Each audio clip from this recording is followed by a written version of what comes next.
Hello everyone, welcome back to SSB crack exams. मैं हूं अनुराधा और जैसे मैंने फर्स्ट पार्ट में प्रॉमिस किया था, I will be bringing for you the second part as well on the SSB interview questions that can be asked to you from the very recent burning topic that is the Israel Palestine conflict. तो हाजिर हो चुकी हूं मैं और questions लेके on this similar topic as well. Last part में हमने कुछ इंपॉर्टेंट क्वेश्चंस देखे थे जो क्वेश्चंस आपसे डायरेक्टली पूछा जा सकता है in your personal interview on this particular conflict. आज के सेशन में हम लोग कुछ और क्वेश्चंस देखने जा रहे हैं जिसके थ्रू आई होप कि इन दोनों पार्ट्स में इजराइल पैलेस्टाइन कॉन्फ्लिक्ट के बारे में सारी जानकारी आपको मिलेगी और कहीं से भी कोई क्वेश्चन आ जाए I am 100% sure you would be able to answer them very very clearly. तो चलिए स्टार्ट करते हैं इस पार्ट के क्वेश्चंस के साथ। तो जो फर्स्ट क्वेश्चन हम लोग यहाँ पे देखेंगे वो है how have regional upheavals like the Arab spring impacted the Israeli-Palestinian dynamic। तो अरब स्प्रिंग एक बहुत ही बड़ा एक रीजनल अपहीवल था, एक प्रोटेस्ट था, तो इसके बारे में भी क्वेश्चन आ सकता है किस तरह इन्होंने इजराइल पैलेस्टाइन के कॉन्फ्लिक्ट पे एक बहुत बड़ा इम्पैक्ट क्रिएट किया था।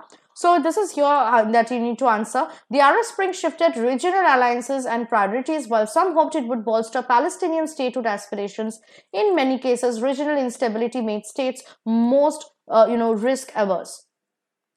The second question that can come is about the environmental cooperation और लैक ऑफ एनवायरमेंटल कोऑपरेशन कैसे इस कॉन्फ्लिक्ट में एक रोल प्ले किया। सो बेसिकली वाटर स्कैरसिटी हुआ था इस कॉन्फ्लिक्ट के तहत और एनवायरमेंटल इश्यूज भी हुआ था। सो बेसिकली जो joint management of water resources था for instance has been part both a point of contention and collaboration in this particular conflict. The next very important question can be on the areas A, B and C in the West Bank। आपको पता है कि West Bank में there has been settlements and इस settlements को different areas में बांटा गया है which are areas A, B and C। तो इसके बारे में भी क्वेश्चन आ सकता है। बेसिकली ये जो डिविजन्स हुआ था ये ऑस्लो एक्कॉर्ड से आया है और एरिया ए जो है इसमें पैलेस्टीनियन सिविल और सिक्योरिटी कंट्रोल है, एरिया बी में Palestinian civil and joint Israeli Palestinian security control है और एरिया सी में जो कि वेस्ट बैंक के 60% पॉपुलेशन रहते हैं उसमें फुल इजरायली कंट्रोल है। तो इन तीन एरियाज में कौन से एरियाज में किसका कंट्रोल है ये जानना भी आपके लिए इंपॉर्टेंट है। The next question can be about the Christian population क्योंकि आपको पता है that Christians have been there in particularly Palestinian areas। तो Christians पे या Christian population पे इस conflict ने कैसा इफेक्ट डाला था। So basically जो Christians Palestine में रहते थे उनको बहुत ज़्यादा challenges फेस करनी पड़ी थी due to this broader conflict which leads to emigration and a decline in their numbers। However, they also played a mediating roles given their connections to global Christian communities. इन्होंने बहुत अच्छे से intervene करने का भी सोचा था कॉन्फ्लिक्ट में। The next question is how do legal frameworks of both Israeli and international frameworks influence the status of settlements and occupied territories। So basically Israel के अपने legal justifications थे settlements के बारे में, लेकिन internationally speaking they are largely seen as illegal under the 4th Geneva Convention। ये जो Israeli law, military orders और international law में जो differences थे basically it created complex legal scenarios। The next question can be about the green line। ये बहुत ही important question है। Green line पे आपको सवाल पूछा जा सकता है that what do you know about green line or what is the importance of the green line। So basically green line 1949 armistice line को कहा जाता है। It's a pet name for 1949 armistice line which followed the Arab Israeli war। जो Arab Israeli war के बाद form किया गया था और एक पोटेंशियल बॉर्डर के तहत इसको लिया गया था between two states which was a part of the two state solution though it is not internationally recognized as the official border। एक पोटेंशियल बॉर्डर के हिसाब से माना गया था। आप देख सकते हैं ये है आपका ग्रीन लाइन जो कि एक पोटेंशियल बॉर्डर के हिसाब से सोचा गया था as a part of the two state solution, but internationally इसको इंटरनेशनल ऑफिशियल बॉर्डर के रूप नहीं दिया गया था। The next question that can come about the children. आपको देखने को मिला है जब भी आपने टीवी खोला है, कहीं पे भी आपने इस कॉन्फ्लिक्ट पे न्यूज देखा है, उसमें आपको बहुत ज्यादा ग्रॉस सिनारियोज देखने को मिला था about this children who are getting hurt, many of them were killed also. तो उस पर भी सवाल आ सकता है बहुत importantly because children from both sides were getting affected in this conflict. तो कैसे इन पे इम्पैक्ट था, बहुत ही gross as I said. Children on both side suffer from trauma due to violence, displacement and insecurity. Specifically, Palestinian children जो कि conflict areas में थे, they faced huge challenges like arrest, while Israeli children undergo trauma from rocket attacks and other forms of violence. तो जी हाँ, दोनों ही areas के जो बच्चे थे काफी ज्यादा उन पे impact पड़ा था, which was quite sad. The next can be about the international actors or organizations like UN and EU. आपको पता है कभी भी कोई भी conflict होता है तो जो international organizations है उनके बारे में सवाल पूछा जाता है कि उनका क्या रोल था. तो इस conflict में भी UN और EU जैसे international organizations का क्या रोल था, इसके बारे में भी question आ सकता है. So basically इन organizations ने बहुत सारा रोल प्ले किया था, from mediation to humanitarian aid. However, UN की जो resolutions थे वो थोड़ा कंटेंशियस था और वो ब्रॉडर इंटरनेशनल पॉलिटिक्स पे फोकस कर रहा था. The next question can be about how does the Israel-Palestinian conflict impact broader Jewish-Muslim relations worldwide. Jewish और Muslims के बीच का जो relation है उनका किस तरह impact हुआ था उस relationship में because of this conflict. So basically the conflicts Jewish और Muslim communities में globally एक tension create किया था, लेकिन पूरे वर्ल्ड के ही, पूरे विश्व के ही इन कम्युनिटीज को पता था कि ये जो कॉन्फ्लिक्ट या टेंशन हो रहा है, this is basically due to various political and religious issues. Many interfaith groups also worked to bridge the gaps between these communities and promote understanding. However, The next question can be obviously religion, क्योंकि religion एक important part है इस conflict का. तो आपसे ये भी पूछा जा सकता है कि religion कैसे इस conflict का एक बहुत बड़ा player था.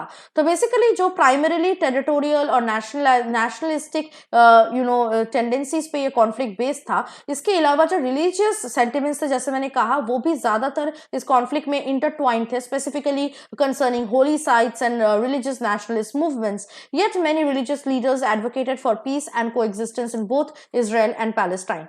The next that can come up is that how this conflict can affect academic and cultural exchanges. तो जैसे BDS movement ले लेते हैं, इन्होंने academic boycotts के लिए protest किया था, boycotts के लिए plea किया था, and it has led to debates on free speech and academic freedom.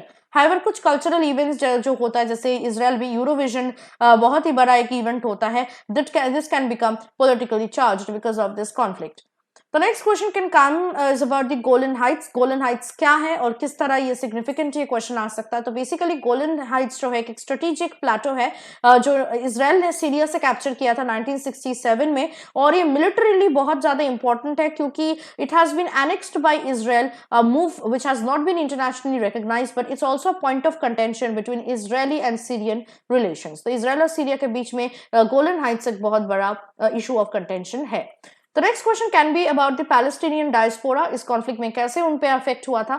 तो जो पैलेस्टीनियन डायस्पोरा है, जो कि ग्लोबली स्प्रेड किया गया है, जो कि ग्लोबली स्प्रेडेड है, ये एक बहुत ही वाइटल रोल प्ले किया था, स्पेसिफिकली पैलेस्टीनियन राइट्स को एक आवाज देने के लिए, उनके कल्चरल आइडेंटिटी को प्रिजर्व करने के लिए, और इन्होंने बहुत ज्यादा जो रिलेटिव्स इनके रहते हैं पैलेस्टीनियन टेरिटोरीज में, ग्लोबली इन पैलेस्टीनियन डायस्पोरा ने फाइनेंशियली इनको सपोर्ट भी किया है. So basically their experiences and perspectives add another led to the broader discourse, and they also wanted to come back, obviously the right of return.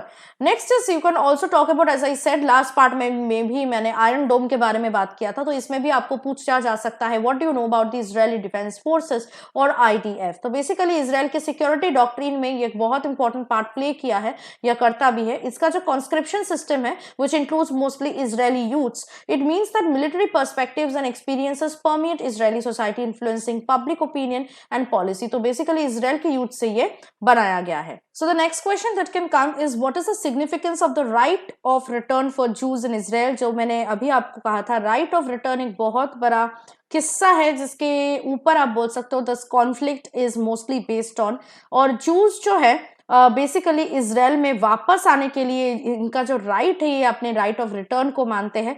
So basically Israel के जो law of return है, ये juice को grant करते हैं, Jews from all over the world, that they have the right to immigrate to Israel and gain citizenship. However, it's a foundational element of Israel's identity as a Jewish state, but Palestinians जो है के through ये particular जो foundational element है, इसको critically देखा गया है, and specifically Palestinians का खुद का ही अपना ही right of return है. तो इसराइल का भी जो Jews है उनका भी ये right of return है, Palestinians का भी है.